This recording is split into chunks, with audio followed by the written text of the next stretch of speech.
បាទជំរាបសួរហ្វ្រេនទាំងអស់គ្នាបាទសូមជូនមួយបទទៀតបាទរាត្រីទឹកឃ្មុំបាទរាត្រីទឹកឃ្មុំ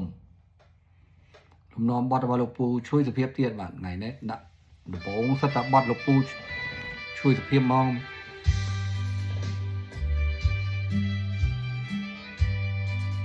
អ្នកច្រៀងហ្នឹងក៏ឈ្មោះសុភាពដែរបាទ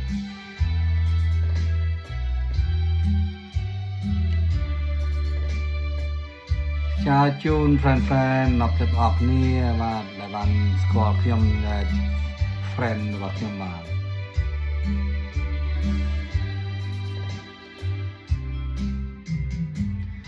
រាត្រីដែលបានជួបនឹងនុនអងអ្នកគ្រាដំបងនៅភូ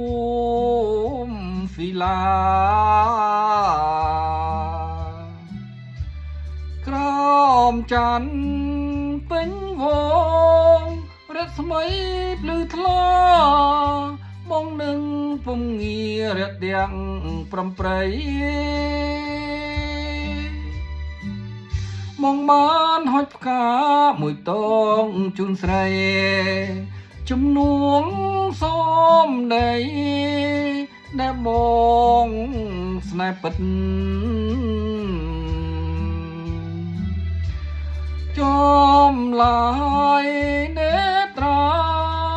ចាជាប់ដួងចិត្តខ្សែភ្នែកវមិតប្រជុំចិត្តមករាត្រីរហណូចរៀមគួចនឹកបើលងឥឡូវចាំទេនួនអងលីនដាវី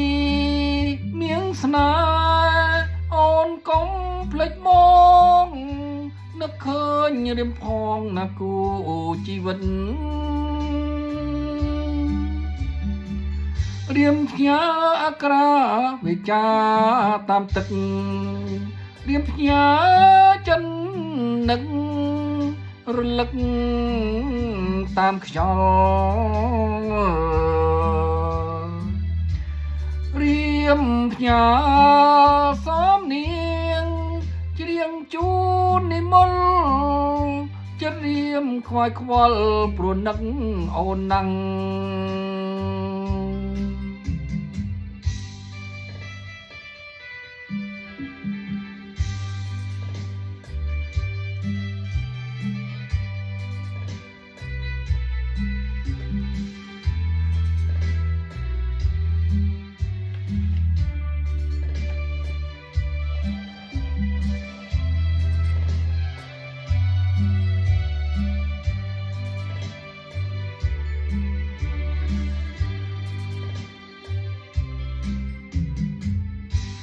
រៀតត្រី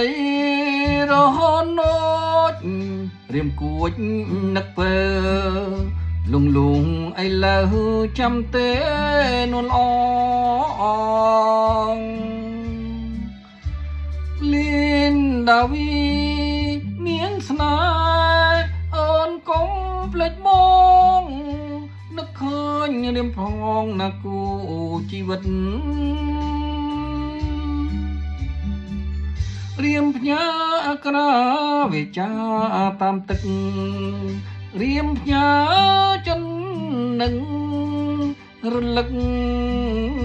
តាមខ្យល់រៀមផ្ញើសំនៀង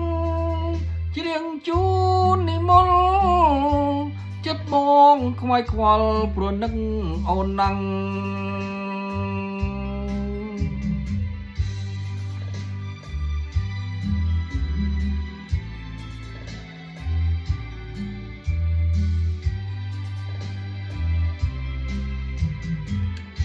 បាទសូមអរគុណបាទ